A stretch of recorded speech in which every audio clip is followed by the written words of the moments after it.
Peradaban yang dicapai oleh leluhur kita itu luar biasa. Cuman sayang sekali, semua simbol-simbol kuno, simbol-simbol purba yang ditinggalkan leluhur kita, kita tidak bisa membacanya. Ada Gunung Padang di Cianjur, ada Candi Borobudur di Jogja, di Magelang, ada Candi Prambanan, ada Candi Boko, ada piramid di Mesir. Tapi semua tidak ada sedikit sekali yang bisa membaca simbol-simbol itu.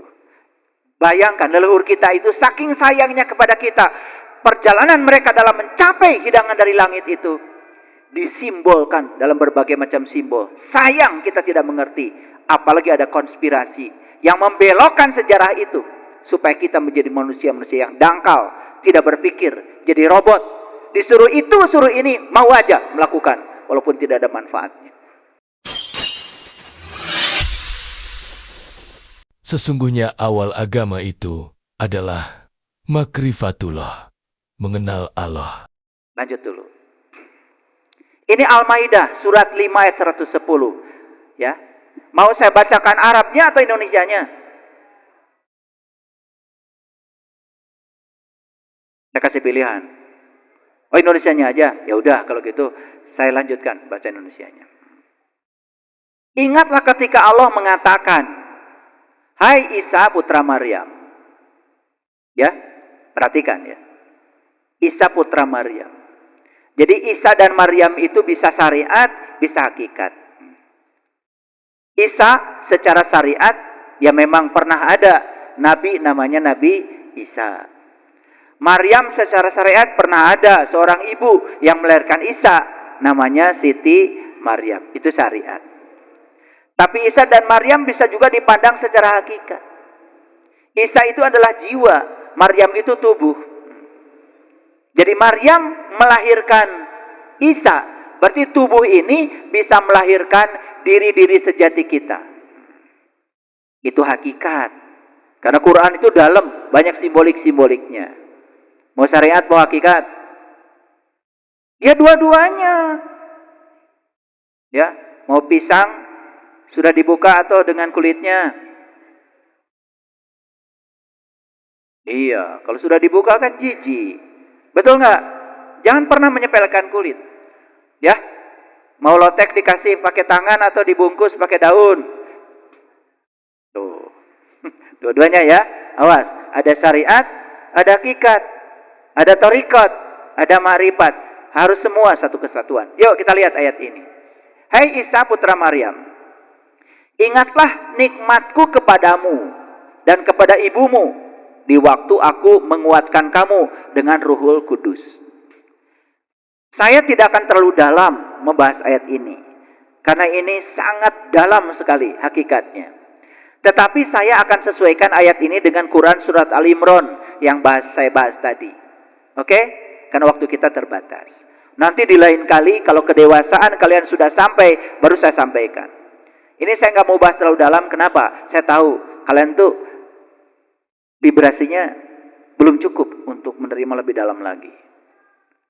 Maaf ya, bukan merendahkan ya. Maaf. Kalian dari tatapan matanya kelihatan.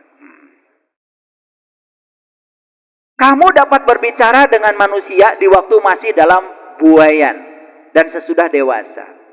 Dan di waktu aku mengajar kamu kitab, hikmah, Taurat, dan Injil.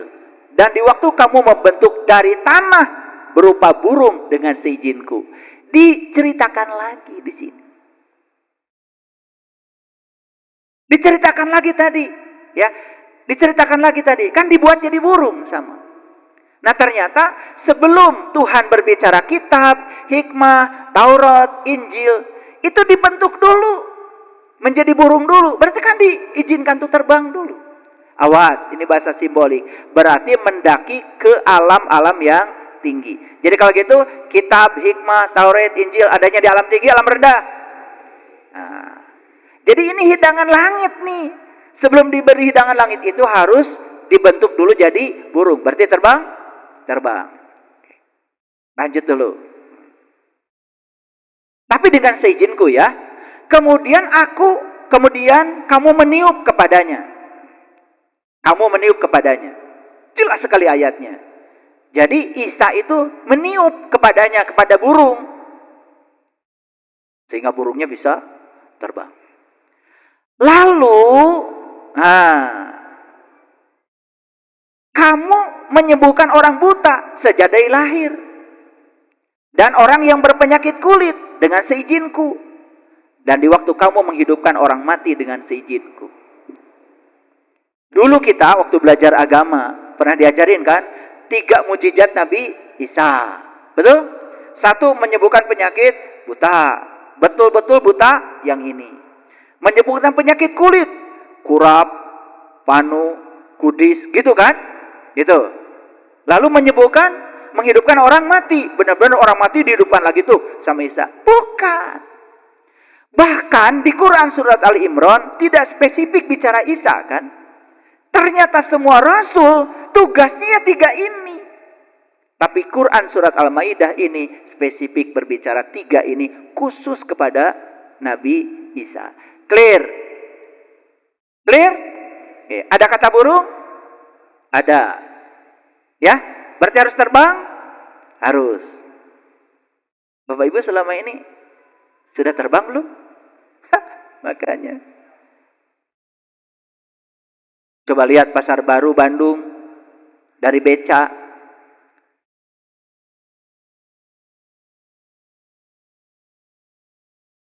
Pusing nggak? Coba lihat Pasar Baru dari atas, terbang dari pesawat. Ternyata pas seret-seret itu cuma di depannya aja. Pas seret-seret ya. Ternyata berdesak-desakan itu cuma di depannya aja. Di belakangnya mah masih lega. Masih ada gede bage, masih lega kene Bandung teh, seur kene sawah. Ti luhur mah. Betul? Makanya melihat dari bawah sempit, melihat dari atas luas. Kenapa kita disuruh terbang? Supaya kita bisa menyaksikan pemandangan lebih atas dari ketinggian. Makanya lihat, orang yang sempit ilmunya gampang menyalahkan. Tapi orang yang sudah terbang di ketinggian, banyak ilmunya, dia punya sudut pandang yang lebih luas lagi. Dia tidak berani menghukumi orang lain. Paham sampai sini? Nih, yang suka usil pada orang lain nih. Itu karena belum terbang. Kasihan dia merangkak terus. Ya, makanya yang suka terbang, yang suka merangkak itu dalam bahasa biologi namanya hilet. Paham ya? Makanya ulat itu harus melakukan transformasi. Maka dia masuk dulu puasa jadi kepompong. Setelah itu keluar jadi kupu-kupu yang indah. Terbang. Dia mengalami transformasi. Dulu jadi ulat, makanannya yang kotor-kotor. Jalannya merangkak, namanya ulat. Dan setelah dia terbang, namanya ganti jadi kupu-kupu. Bahkan setelah terbang, ada lagunya, kupu-kupu yang lucu. Dan sampai sekarang saya tidak menemukan lagu ulat-ulat yang lucu. Sampai sini ngerti? Ya. Jadi apa pesan yang mau sampaikan pada Bapak Ibu? Perhatikan saya. Jadi 2 ayat ini Quran surat Al-Imran bicara tentang burung. Quran surat Al-Maidah bicara tentang burung. Jadi kalau kita ingin menyembuhkan 3 penyakit, buta, mata kolbu, penyakit kulit, dan kematian kesadaran, 2 ayat ini menyarankan kepada kita, cobalah kamu mencoba jalan lain, yaitu jalan mendaki. Tetapi untuk mendaki, harus pakai sayap, harus terbang. Disitulah Bapak Ibu perlu bimbingan seseorang yang bisa menerbangkan kita. Paham sampai sini? Ada nggak ayat Quran yang sia-sia? Nggak ada. Quran itu keren Bapak Ibu. Nah ini kita udah nyentuh bagian dalam nih sedikit ya. Nih, keperawanannya sedang kita sentuh ini. Oke. Ini gambar apa Bapak Ibu?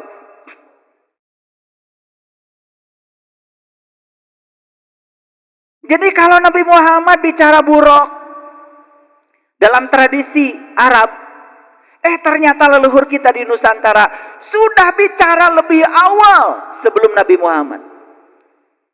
Mereka sudah bicara tentang burung. Makanya di Quran ada burung hudhud. Betul nggak? Itu.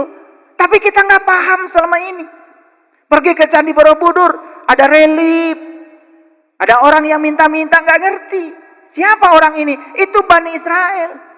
Dia sedang minta-minta. Makanya orang yang mencari ilmu, jika perlu kamu harus mengemis pada seorang guru. Itu permulaan relief Candi Borobudur tuh minta-minta. Dan itu adalah para pencari. Jika perlu, kalau kita bertemu dengan seorang guru yang bisa menyembuhkan dari 3 penyakit itu, kamu harus minta-minta, mengemis. Makanya di perjalanan relief Borobudur itu ada jadi burungnya, ada jari ini, jari itu. Kalau saya cerita itu banyak. Dan Bapak Ibu harus pergi ke sana didampingi saya. Gak didampingi saya, pusing, kalian cuma foto-foto aja. Makanya pernah saya bawa rombongan ke sana. Ayah, sudah 10 kali saya ke sini, baru ngerti cerita relief Borobudur, luar biasa, sampai pada nangis. Ya. Mau diantar saya ke sana? Bayar. Ya bayar kan, ke sana kan harus pakai kereta, pakai pesawat, pakai mobil, gratisan aja. Ini gambar apa Bapak Ibu? Ini saya spesial nih, di atas judulnya apa? Manuk dadali. Makanya di kita sudah ada tradisi. Hebat leluhur kita di Nusantara ini. Jadi ada irisan dengan Quran.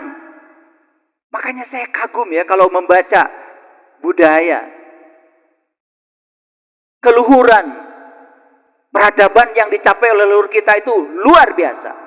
Cuman sayang sekali, semua simbol-simbol kuno, simbol-simbol purba yang ditinggalkan leluhur kita, kita tidak bisa membacanya. Ada Gunung Padang di Cianjur, ada Candi Borobudur di Jogja, di Magelang, ada Candi Prambanan, ada Candi Boko, ada piramid di Mesir. Tapi semua tidak ada sedikit sekali yang bisa membaca simbol-simbol itu. Bayangkan leluhur kita itu saking sayangnya kepada kita, perjalanan mereka dalam mencapai hidangan dari langit itu disimbolkan dalam berbagai macam simbol. Sayang kita tidak mengerti, apalagi ada konspirasi yang membelokkan sejarah itu supaya kita menjadi manusia-manusia yang dangkal, tidak berpikir, jadi robot. Disuruh itu, suruh ini, mau aja melakukan walaupun tidak ada manfaatnya. Gambar apa Bapak Ibu? Burung, ya. Manuk dadal itu bahasa Sunda. Bahasa Indonesianya burung Garuda. Namanya terang. Dedeh ting ya. Makanya coba liriknya perhatikan. Mesat ngapung luhur, jauh di awang-awang. Bahasa Indonesianya terbang, melesat tinggi, jauh dalam kekosongan. Awas ya, ini bukan cerita fisik. Ini cerita perjalanan spiritual. Jadi kalau kita sudah bisa terbang ke alam yang tinggi untuk meraih bintang-bintang di langit yang terdekat, masuk ke alam-alam yang tinggi, kita ambil itu hidangan langit itu. Jiwa kita menjadi bernutrisi. Ini cita-cita saya di kelahiran saya ini. Saya melihat kebangkitan spiritual di Nusantara ini. Kembali kita pelajari semua simbol-simbol yang disampaikan leluhur kita. Banyak yang nyanyi lagu ini tapi nggak sadar. Mesat ngapung luhur, jauh di awang-awang. Meber kenjang-jangna, bangun taya karingrang. Merentangkan sayapnya, tampil tanpa keraguan. Makanya orang-orang yang sudah menyatu dengan alam tinggi, tidak ada ketakutan, tidak ada keraguan. Hakul yakin, isbatul yakin. Mantap imannya. Gak kaleng-kaleng. Mesat ngapung luhur, jauh di awang-awang. Meber kenjang-jangna, bangun taya karingrang. Suku narang goas, rejeng pamatuk nangeluk. Ngepak mega barihi bernat tarik nyuruh. Ini bahasa Sunda. Tarik nyuruh tuh kayak konkot. Kakinya panjang, paruhnya melengkung. Paruhnya melengkung, ini simbol. Melengkung paruhnya. Melengkung. Nih paruh harus melengkung. Makanya kalau mau ngomong, pikirkan dulu.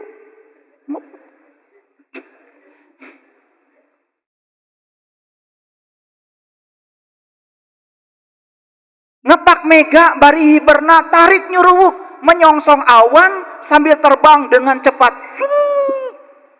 Digambarkan seperti itu manuk dadali. Digambarkan seperti itu burung Garuda. Kita bisa seperti itu. Bisa. Saya udah bisa. Pengen bisa? Ntar dulu. Ini ilmu mahal. Hanya diberikan pada orang-orang terpilih. Enak aja. Ya. Allah hanya menghendaki mereka yang punya kehendak. Lanjut dulu. Saha anu bisa nyusul kana tandangna, gandang jeung pertentang taya bandinganana, dipika gimir dipika serab kusasama, taya karempan kasieun leber wawanena. Siapa yang bisa menyaingi keberaniannya? Gagah perkasa tanpa tandingan, disegani tanpa dan disayangi oleh sesama, tanpa ragu, tanpa takut, besar nyalinya. Kita butuh yang seperti ini sekarang. Kita butuh pemimpin yang seperti ini sekarang. Bukan sekedar ngomong, burung Garuda, lambang negara, Bhinneka Tunggal Ika. Bullshit kalau tidak ada jiwanya.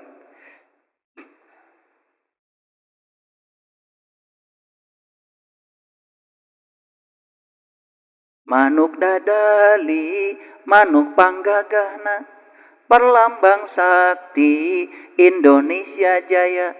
Manuk dadali pangka koncarana, resep ngahiji rukun sakabehna.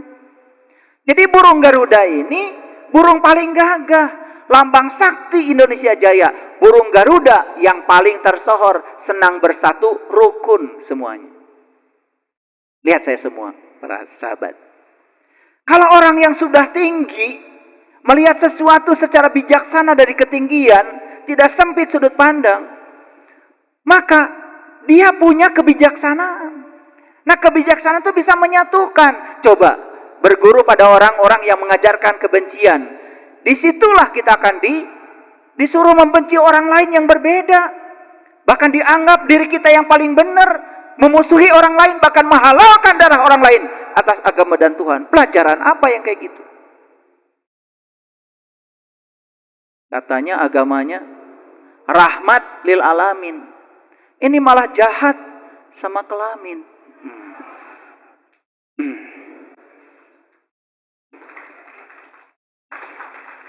Dia karena kasus begitu kan banyak ya.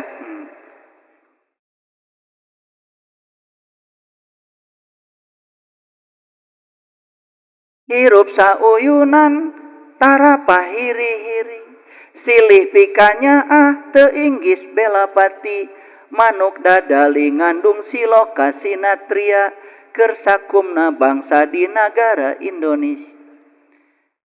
Hidup berhimpun tanpa saling iri, saling menyayangi, tak sungkan mengorbankan nyawa. Burung Garuda adalah lambang kesatriaan untuk seluruh bangsa di negara Indonesia. Jadi kenapa Bung Karno mengambil burung Garuda sebagai lambang negara? Ini doa dari Bung Karno. Doa buat kita bangsa Indonesia, jangan merangkak, harus terbang. Karena kita diberi kekuatan oleh Allah untuk terbang itu, menggapai alam-alam yang tinggi. Ini pesan leluhur. Saya sampaikan di publik seperti ini.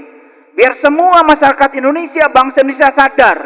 Biar semua pemimpin kita tahu ini. Jangan cuma memikirkan dirinya sendiri. Udah bosan masyarakat ini dengan korupsi, kolusi, nepotisme di semua aspek kehidupan. Korupsi sudah luar biasa.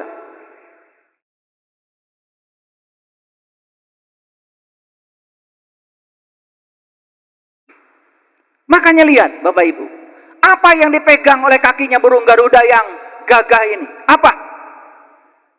Bhinneka Tunggal Ika. Bhinneka Tunggal Ika. Kita ini beragam. Makanya disinilah kita diajarkan untuk belajar menerima dan menghargai perbedaan. Bapak Ibu, lihat di rumah tangga. Ketika suami dan istri tidak bisa menerima dan menghargai perbedaan, keluar dari situ, boro-boro di luar, di dalam rumah saja, dia tidak sanggup untuk menerima dan menghargai perbedaan. Makanya aneh ya, banyak sekali orang yang mengatakan pemimpin agama, pemimpin umat, di dalam saja sudah berantakan. Tidak cocok dengan pasangan, ceraikan. Apa-apaan. Nurut lagi kalian sama yang begitu.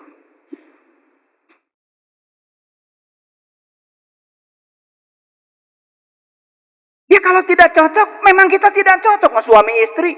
Bahasa Qur'annya aja ajwaja, pasangan. Pasangan tuh kiri kanan.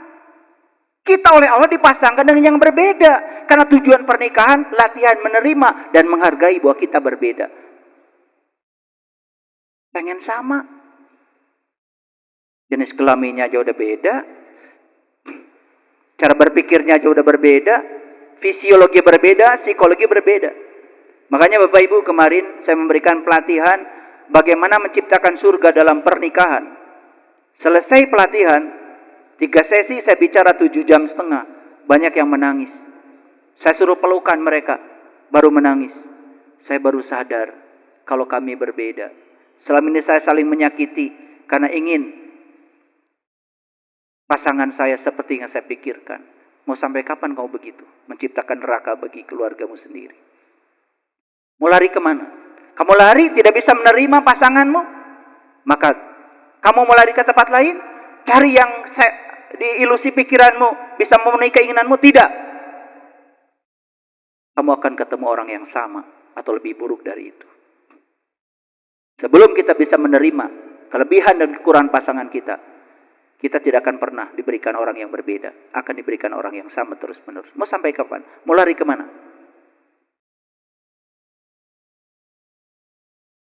Makanya konsep pernikahan itu harus monogami.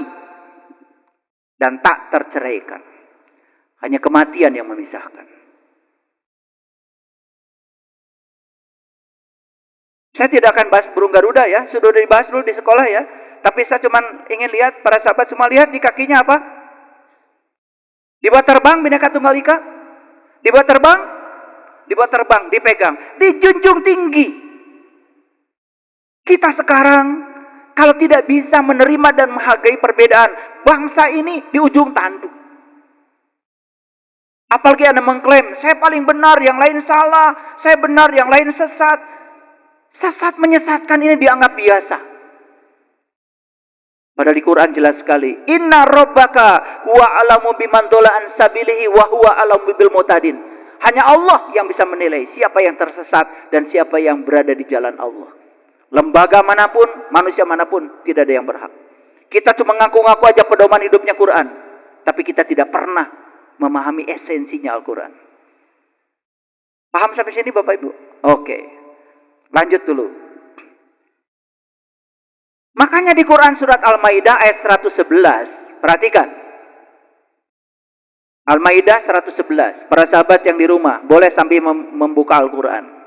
Dan ingatlah ketika aku ilhamkan kepada pengikut Isa yang setia. Pengikut Isa yang setia itu dalam Al-Quran disebut hawariyin. Makanya wa'id auhaitu ilal hawariyin. Di situ ada kata-kata begitu. Dan ingatlah ketika aku Allah ilhamkan kepada pengikut Isa yang setia. Kan ada Isa, ada pengikutnya. Paham ya? Nabi Isa, Nabi siapa? Nabi siapa? Nabi siapa? Nabi siapa? Kan Nabi kita juga. Kita diajarkan sejak dari SD ada 25 Rasul. Betul nggak? Masa lupa? Rasul kita ada 25. Kenapa 25? Ada 25 keragaman.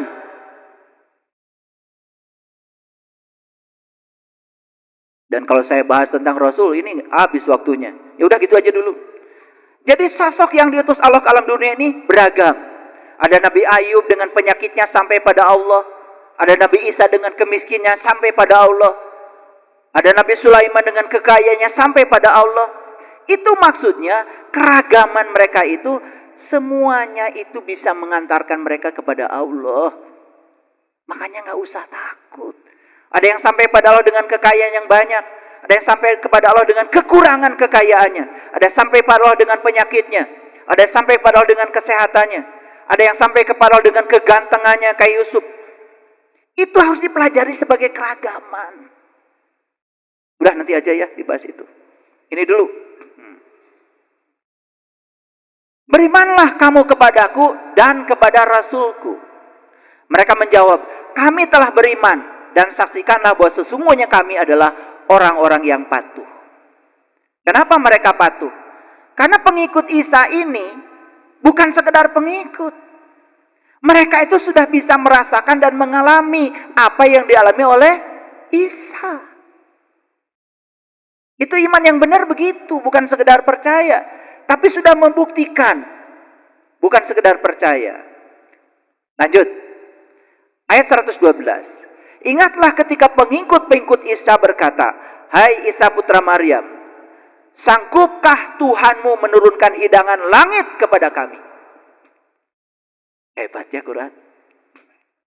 Jadi pengikut Isa ini menantang Isa, hai Isa putra Maryam, sanggupkah Tuhanmu menurunkan hidangan langit kepada kami? Seorang pengikut harus begitu harusnya, bukan sekedar ikut-ikutan. Karena Isa sudah mendapatkan hidangan langit, maka pengikutnya pun ingin dapat hidangan yang sama. Supaya apa? Bisa merasakan pengalaman yang sama. Keren banget. Gitu gak kalian belajar agama? Gitu apa tidak? Enggak lah. Ya, pokoknya disuruh itu, suruh ini mau aja. Betul apa tidak? Iya.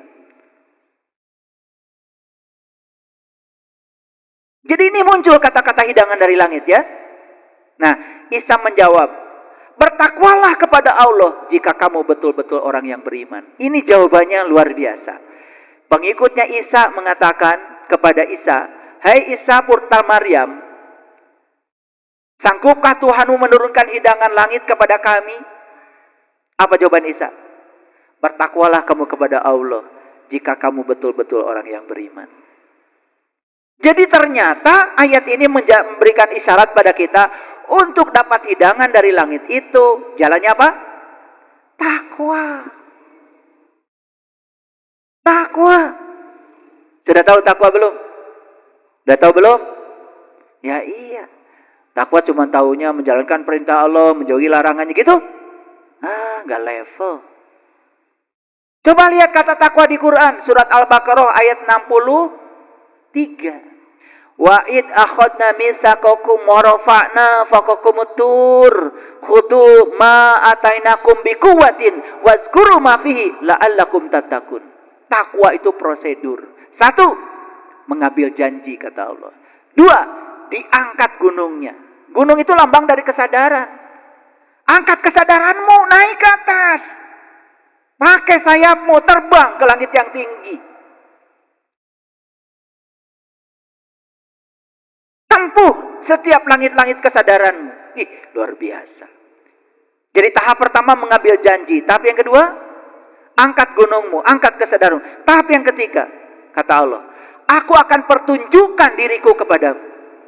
Allah menunjukkan dirinya kepada kita. Dan yang keempat, ingat yang aku pertunjukkan kepadamu. Wazkuru ma fihi. Jadi takwa itu ada 4. Mengambil janji, mengangkat gunung, ditunjukkan sesuatu oleh Allah di gunung kita, di puncak kesadaran kita. Dan yang keempat apa? Ingat yang Allah tunjukkan. Baru kita bisa ingat. Baru jadi ulul albab.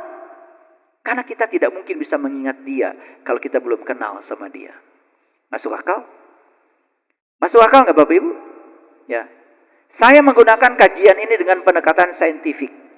Jadi semuanya masuk akal. Walaupun pada tahap tertentu nanti Bapak Ibu, ada situasi, ada satu pengalaman spiritual, ya. Ketika akal kita belum sampai untuk bisa menganalisisnya, jangan takut. Nanti ketika kesadaran kita meningkat, intelijensia kita meningkat, kita akan bisa melampaui kecerdasan yang melampaui pikiran. Itulah kecerdasan para nabi, para rasul. Pintar tanpa belajar, cerdas tanpa berlatih. Bisa, bisa.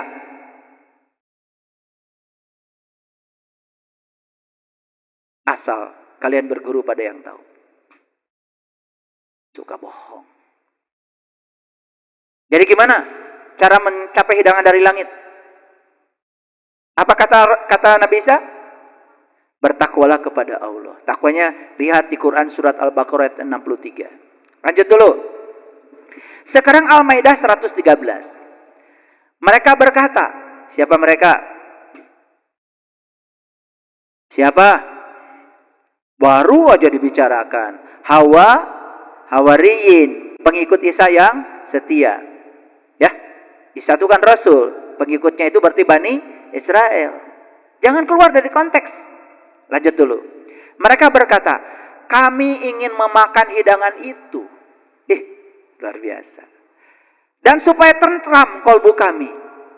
Luar biasa. Kami ingin memakan hidangan itu supaya tentram kolbu kami. Mau nggak Bapak Ibu kolbunya tentram? Harus apa katanya? Harus makan hidangan dari langit. Maka di Quran dikatakan, ya ayyuhallazina amanu wa tatma'innu qulubuhum bizikrillah. Ala bizikrillahi tatma'innul qulub. Hai orang-orang yang beriman, hanya dengan mengingat Allah kolbumu menjadi tentram. Ingat, hanya dengan mengingat Allah kolbumu menjadi tentram. Jadi kolbu itu harus difungsikan. Lihat kajian yang kemarin, minggu kemarin. Fungsi kolbu ada 3 ya.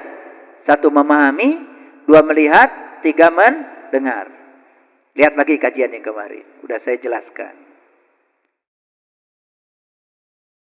Kami ingin memakan hidangan itu supaya tentram kolbu kami. Makanya Bapak Ibu, sekarang mengerti kenapa kolbunya kacau balau?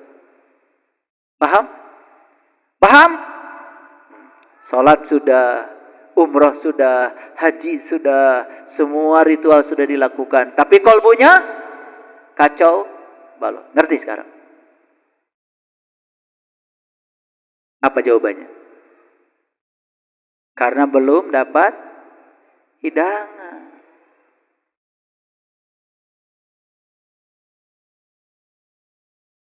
Kami ingin memakan hidangan itu supaya tentram kolbu kami dan supaya kami yakin bahwa kamu telah berkata benar kepada kami. Kritis ya? Kritis enggak? Iya. Kalau Isa sudah memakan hidangan itu, masa kami tidak? Bagaimana kami bisa meyakinkan kalau Anda benar? Kata pengikut Isa. Kalau yang boleh memakan hidangan itu cuma Anda, sementara saya tidak boleh. Dan ini diabadikan di Quran. Umatnya Nabi Musa juga begitu. Ketika disuruh beriman kepada Allah, umatnya Nabi Musa bilang apa? Hai Musa, kami tidak akan beriman pada Allahmu itu sebelum kami melihat Allah dengan jelas, dengan terang. Itu diabadikan di Quran surat Al-Baqarah. Keren. Pernah nggak Bapak Ibu membuat peta Al-Quran? Pernah? Kemana ayat? Sibuk ya? Sibuk. Sibuk cari yang nggak ada ya? Bingung saya mikirin kalian. Belajar sains enggak, belajar matematika enggak, belajar agama juga enggak. Pokoknya yang penting lah ngikutin kebanyakan orang gitu ya. Gitu? Nanti akan dipertanyakan sama Allah. Kecerdasan yang aku berikan kepada kamu di mana? Makanya di Quran surat Al-Fatir ada teriakan kepada Allah dari sekelompok orang yang masuk ke dalam neraka. Teriakannya begini, ya Tuhanku, kenapa kau himpunkan aku dalam keadaan buta? Dan kenapa kau himpunkan aku di dalam neraka ini? Keluarkan Tuhan dari neraka ini. Gitu. Apa jawaban Tuhan? Tidakkah aku memanjangkan umurmu dalam masa yang cukup kepada kamu? Tidakkah kamu berpikir? Itu jawaban Allah di Quran. Bukan dikeluarkan dari neraka, malah dibalik-balik sama Allah. Apa tidak cukup 60 tahun, 70 tahun, 80 tahun? Umurmu dikemanakan? Dipakai apa? Nyari apa sih kamu? Bahkan Allah mengatakan, tidakkah kamu berpikir? Aku memanjangkan umurmu untuk satu tujuan, kata Allah. Supaya kamu berpikir. Jadi panjang umur itu kata Quran supaya kamu berpikir. Mikir nggak? Sekarang baru mikir ya? Baru kepikiran? Kemana aja saya selama ini? Karena selama ini daya kritis kita, daya kreatif kita dibiarkan begitu saja, dibungkam oleh konspirasi. Bapak Ibu masih ingat dulu Indonesia dijajah Belanda? Ya? Iya, Belanda tuh seneng kalau kita bodoh. Makanya yang pinter-pinter gitu ya, dipilih kan? Dipilih. Yang mau sekolah itu dipilih. Karena apa? Begitu dia pinter nanti jadi bebas. Pikirannya jadi terbuka. Bisa membahayakan mereka. Makanya semua orang-orang yang berkuasa di dunia ini pasti akan menciptakan sistem untuk membungkam kita. Supaya kita tetap di jalan yang bodoh. Karena kalau pintar dikit nanti berontak. Termasuk dalam bidang agama.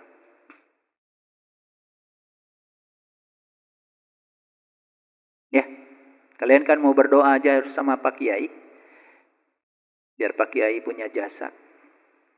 Saya lebih dekat sama Allah. Kalau mau doa, ke saya aja. Bayar. Nanti biar saya doakan.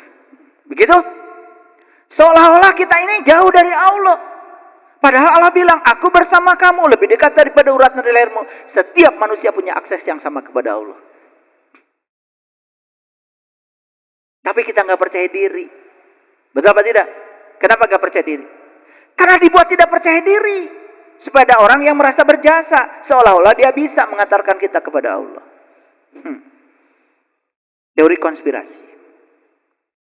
Lanjut dulu. Ya. Dan kami menjadi orang-orang yang menyaksikan. Ini kata-kata yang luar biasa. Wa nakuna 'alaiha minasyahidin. Masih ingat Bapak Ibu kajian Siratal Mustaqim? Orang yang dapat nikmat ada berapa golongan? Ada 4. 1, para solihin. 2, para syuhada. 3, para siddiqin. 4, para nabi. Yang dapat nikmat cuma 4 golongan. Nah makanya di sini ya, umatnya Isa pun ingin menjadi syahidin. Ingin menjadi para penyaksi. Menyaksikan siapa? Menyaksikan jati dirinya. Menyaksikan hidangan dari langit. Jadi hidangan dari langit itu hakikatnya adalah Allah.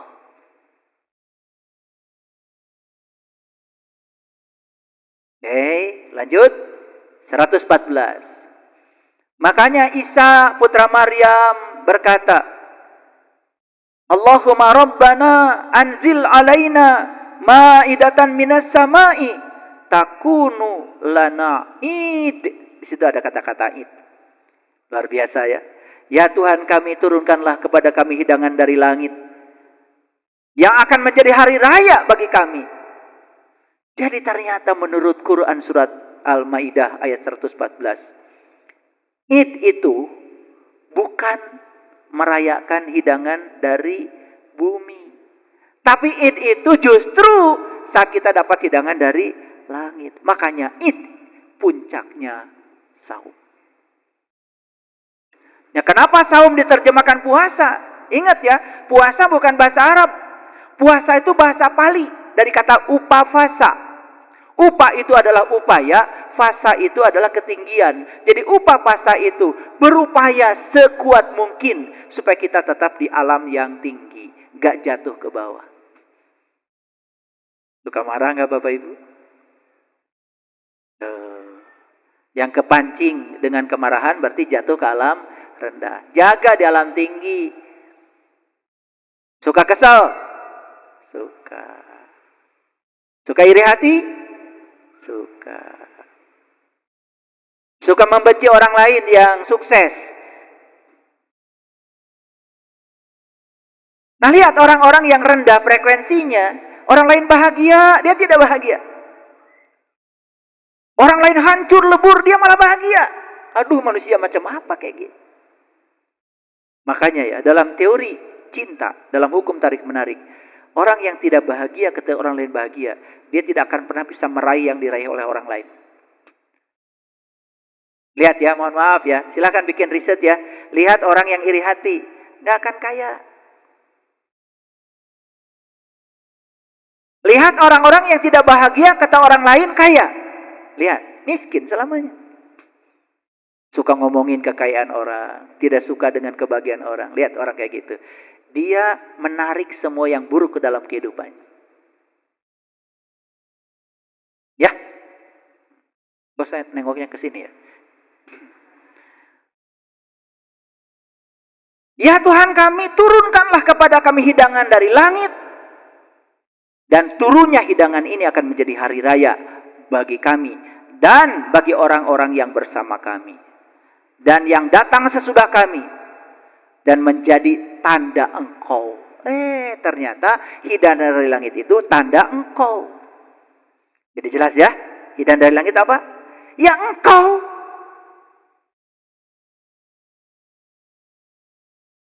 Berilah rezeki kami dan engkaulah pemberi rezeki yang paling utama. Makanya ini menjadi doa yang diajarkan oleh Nabi Isa. Allahumma rabbana anzil alaina ma'idatan minas sama'i takunu lana id. Suka baca doa ini kalau Idul Fitri? Hah? Boro-boro kakarage nyaho ayeuna.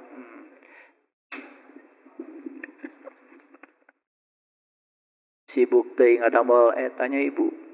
Opor. Dah dulu mah di zaman Sunan Kalijogo ya, Ibu, Bapak, ya.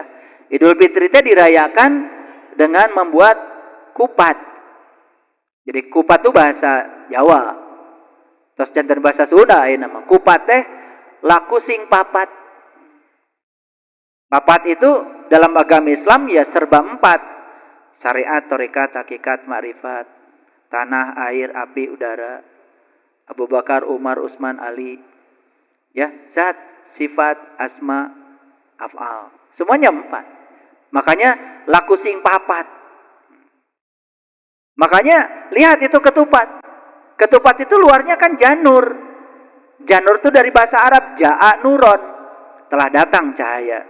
Makanya diambil untuk ketupat itu daun kelapa warna kuning. Disebut janur, ja'a nuron. Ada yang mengatakan janur sejatinya nur. Karena diri kita tuh sejatinya adalah nur. Karena kita semua terbuat dari nur. Makanya luarnya janur, dalamnya nasi. Nasi itu adalah lambang dari nas. Nas itu manusia. Jadi manusia itu sebetulnya sejatinya adalah nur. Gitu maksudnya. Pesan Sunan Kalijogo begitu sebetulnya. Tapi kita nggak ngerti ya. Yang penting mah aya kupat. Sarang bolendrang pami di Garut mah. Bolendrang teh eta ya sambal goreng kentang. Ya. Buncis, kacang. Itu ya. Nah, nanti itu kalau karena lebaran bikinnya banyak kan? Nah, karena serakah enggak kemakan, maka lalu dicampur. Dikasih minyak jelantah. Jelantah tuh bahasa Indonesia, bahasa Sunda nama jalan tah, tah jalan, gitu maksudnya. Nah itu terus pakai api kecil tuh, bolak balik. Sehat Bapak Ibu. Ya di situ mah sudah ada ya kolesterol segala macam tuh sudah ayah saya oke didinya. Nah di Garut mah disebut teh bolendra, gitu teh. Makanan khas lebaran ya. Khas lebaran. Pokoknya masa galawe nu sesa-sesa teh asupkeun ka dinya. Ya Ibu, ya ada cabai gendot, cabai hejo. Pokoknya mah sambal teka tuang lebet ka dinya. Gitu. Sehat itu mah ya. Segala gizi ada. Nah makanya kalau Sunan Kalijogo itu dulu ya kupat itu ya temannya kupat itu adalah itu sayur gandul, sayur kates, sayur pepaya. Nah sayur itu kan bahasa Jawanya jangan. Jadi sayur pepaya itu Bahasa Jawanya jangan gandul. Gitu. Jadi kalian tuh hidup jangan gandul, gak jelas, setengah-setengah. Betul nggak? Iya, ditanya iman gak ngerti, tanya Islam gak ngerti, ihsan gak ngerti, takwa gak ngerti, sholat tuh disembah saha gak ngerti. Itu namanya gandul. Makanya kupat disertakan dengan sayur pepaya. Bumbunya bumbu kuning. Kalian ganti sekarang dengan opor, udah kehilangan makna. Besok-besok undang saya ya. Kupatnya pakai sayur pepaya, bumbu kuning. Enak itu. Ya. Kalau nggak punya pepaya tuh ngambil aja di kebun saya, banyak di Jelekong. Jadi cerita masakan ya. Relax sedikit karena tadi terlalu berat kajiannya. Oke, perhatikan saya ya. Ya. Sesungguhnya Allah telah ridho kepada orang-orang mukmin ketika mereka berjanji setia kepadamu di bawah pohon. Perhatikan saya. Makanya takwa itu harus berjanji setia. Janji setia, bahasa Qur'annya yubayyi'u. Ya. Jadi baiat. Tuh. Makanya kalau kita mau apapun harus berbaiat.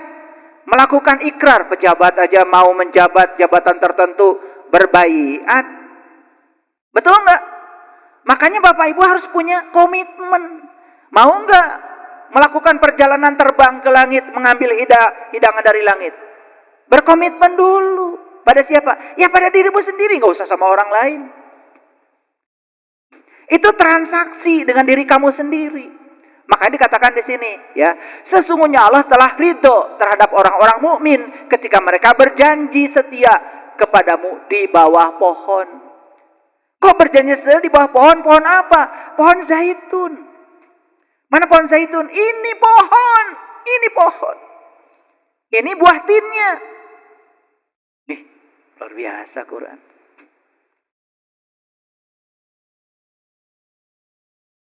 Ya.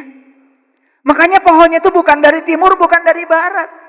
Dari mana? Dari dirinya sendiri. Kan kita berjanji itu nggak usah pada orang lain, pada diri kita sendiri. Di mana?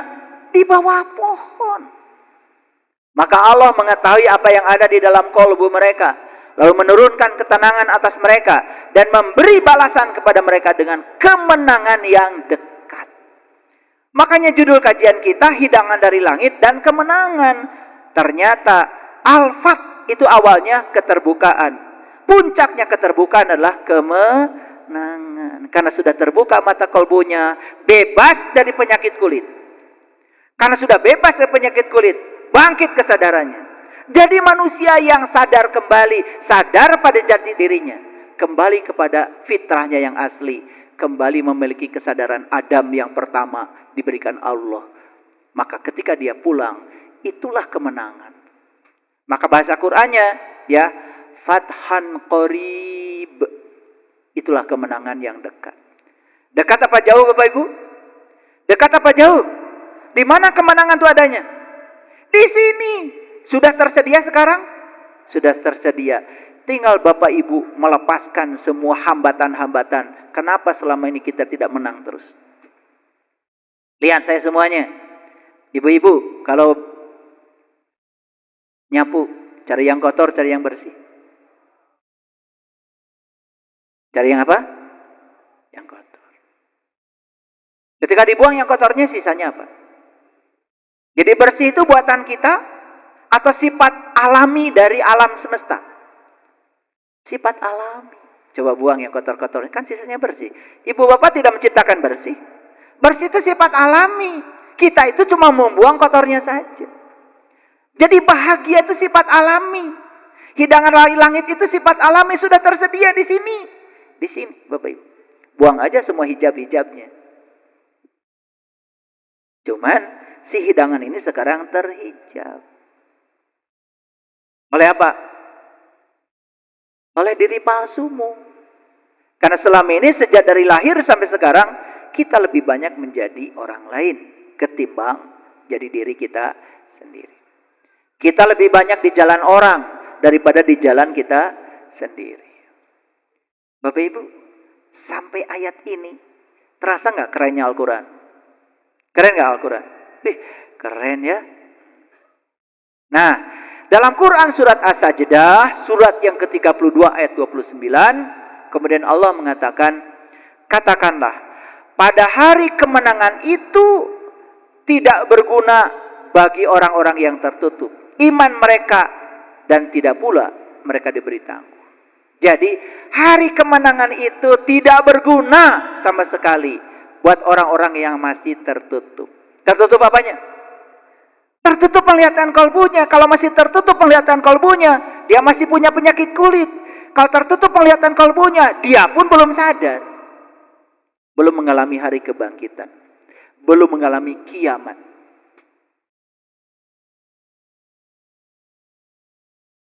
Buat apa Bapak Ibu nunggunya hancur alam semesta? Maka umuran.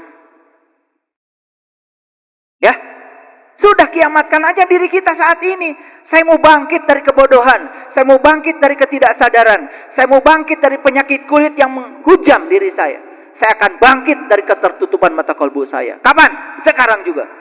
Biar saya bisa pulang muni ayat innalillahi wa inna ilaihi rajiun.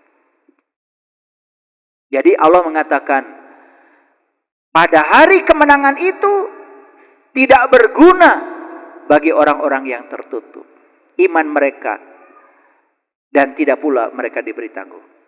Lihat Bapak Ibu, karena orang yang tertutup imannya palsu. Kan kata Nabi, al-iman tasdikun bil qalbi. Iman itu pembenaran oleh kalbu. Kalau masih tertutup kalbunya, bagaimana dia bisa membenarkan? Iman itu hanya iman-imanan. Maka di Quran dikatakan, wa minan nasi may yaqulu amanna billah wa bil yaumil akhir wa ma hum bimumin. Banyak manusia yang mengaku dia beriman. Pada kata Allah, sesungguhnya mereka bukan orang yang beriman. Yukhadi'una Allah walladzina amanu wa may yakhda'una illa anfusahum wa may yash'urun. Mereka tuh hanya menipu diri mereka sendiri. Cuma mereka tidak sadar. Jadi ngaku-ngaku jadi orang beriman, padahal tidak tahu yang diimani karena masih tertutup mata kalbunya. Pada hari kemenangan, orang ini tidak bisa mengambil manfaat apa-apa. Clear? Oke. Ya. Nah, makanya di Quran surat Ar-Rahman, surat ke-55 ayat 33, Allah mengatakan, hai jamaah jin dan manusia. Ini dihaikan nih manusia. Jika kamu sanggup menembus langit dan bumi, maka tembuslah. Kamu tidak akan bisa menembusnya kecuali dengan kekuatan. La tangfuduna illa bisultan. Jadi kalau ingin menembus sempadan langit, menembus sempadan bumi, menembus 7 lapis langit, menembus 7 lapis bumi, kuncinya cuma satu. Harus punya sultan, kekuatan. Apa kekuatan yang paling mendasar? Ilmu. Makanya Bapak Ibu, gak usah cari ilmu teterak di kadek, gak usah. Cari ilmu gimana caranya supaya teu aya nu ngadek. Ya. Tidak usah cari ilmu bisa ngapung di udara. Manuk ya bisa. Tidak usah cari ilmu bisa berjalan di air, gak usah. Lauk ya bisa.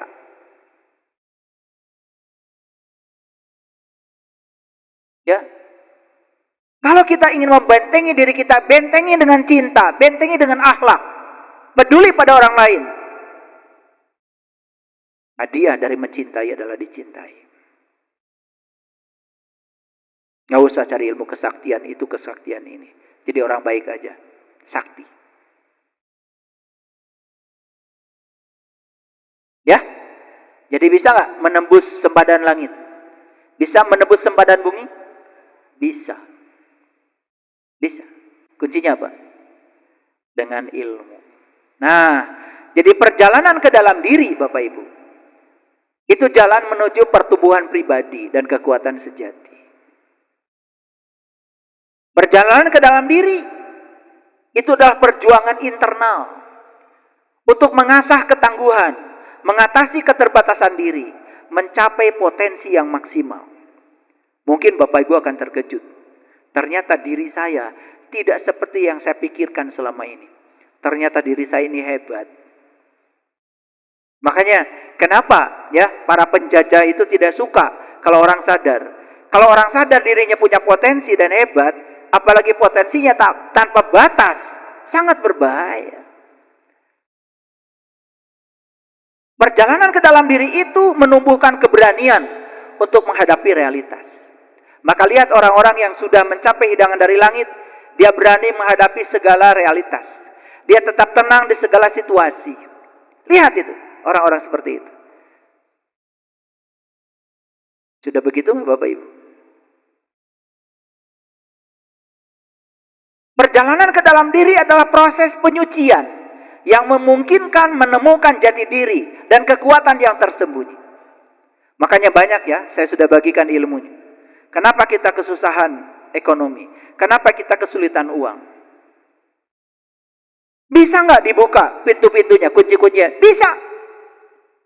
Karena kita ini oleh Allah diberi kemampuan yang tak terbatas. Potensi kita itu tak terbatas.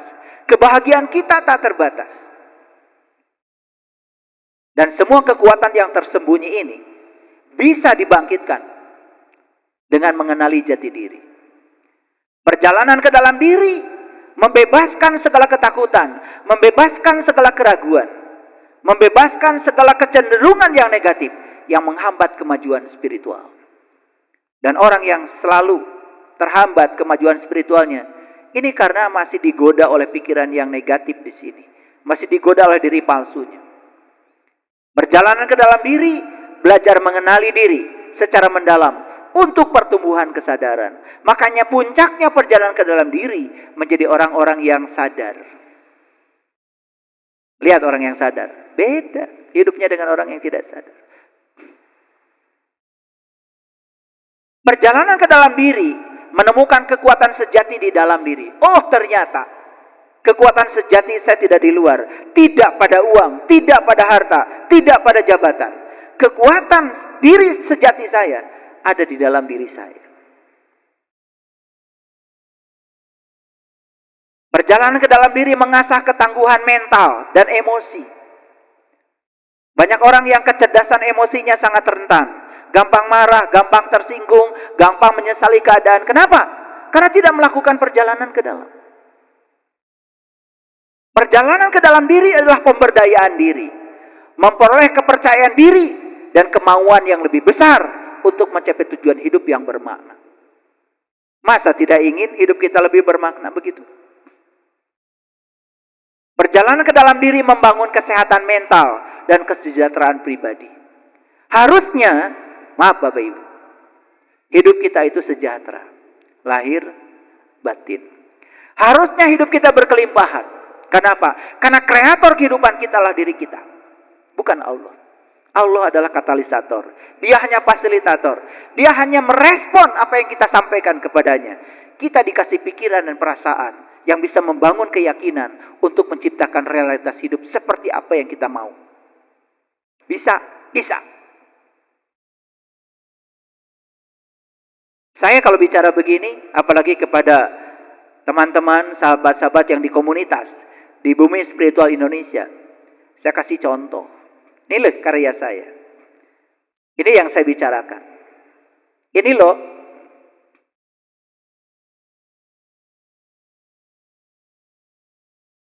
Saya kadang-kadang ngasih games yang sederhana aja. Coba, nanti tanggal sekian kita mau naik gunung. Silakan daftar semua. Ada yang tanya sama saya.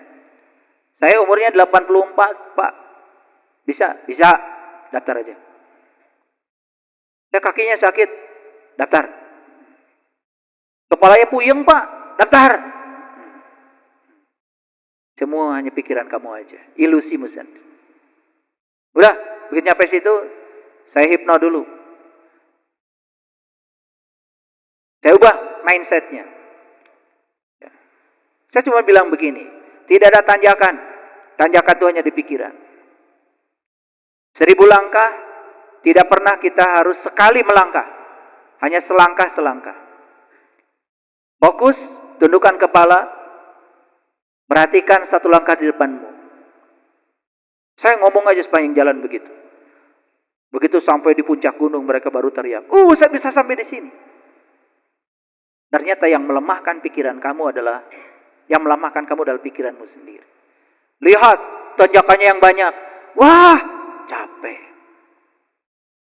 Apalagi tadi sudah punya keluhan, kaki saya sakit, kepala saya pusing. Saya bilang, kamu kuat, kamu hebat, kamu bisa. Saya cuma ngomong begitu aja sepanjang jalan. Kamu kuat, kamu hebat, kamu bisa. Lihat satu langkah di depan. Lihat satu langkah di depan. Di depan tidak ada tanjakan. Tanjakan hanya dalam pikiran. Saya pernah membawa orang-orang tua ke Gua Hiro dengan cara seperti itu. Tahu-tahu mereka sudah di atas. Kaget ya ketika dapat angin yang besar. Saya udah di sini, ini udah sampai mau kemana lagi? Dia merasa masih punya kekuatan untuk lebih tinggi lagi. Beak, tanyakan anak. Kita sering dilemahkan oleh kita sendiri. Silakan Bapak Ibu. Bapak Ibu merasa tua. Ada yang merasa tua? Lagi suka ngomong, maklum, faktor U. Begitu kita merasa tua, seluruh sel dalam tubuh kita akan menganggap perasaan itu sebagai perintah. Dan sel-selmu menjadi lemah. Udah, ya. Usia itu cuma hitungan. Merasa muda itu keputusan.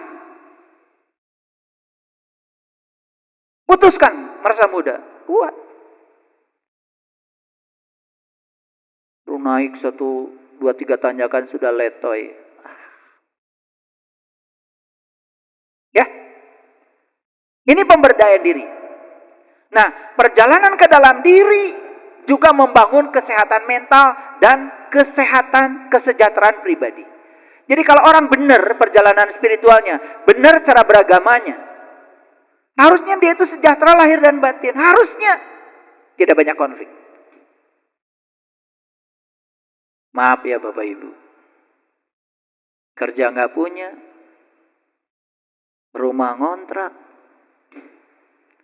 sakit-sakitan, anak banyak, makan susah. Makanan aja menjauh terus, tidak mau mendekat tuh makanan.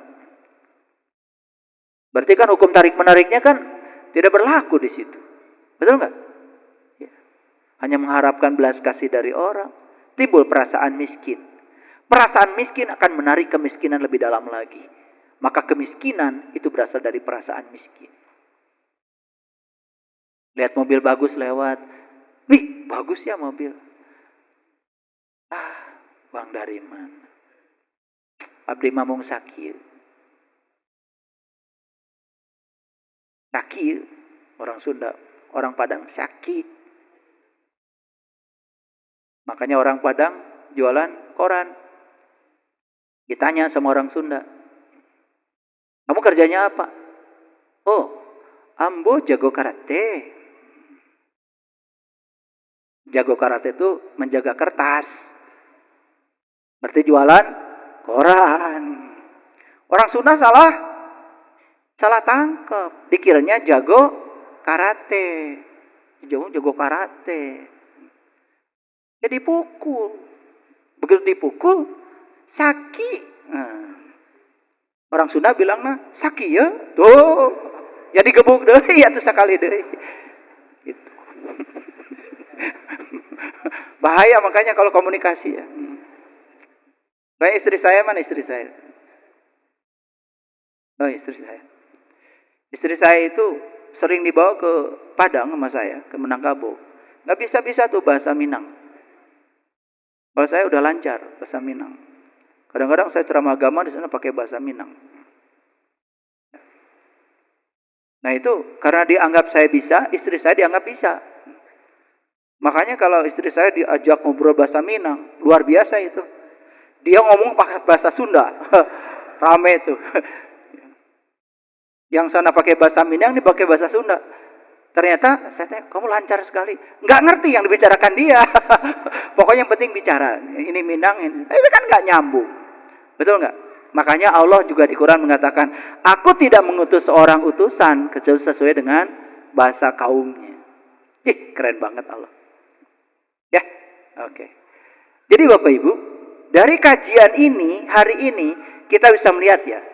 Satu, bahwa sebetulnya kita ini punya potensi loh, untuk bisa menjangkau alam-alam yang tinggi.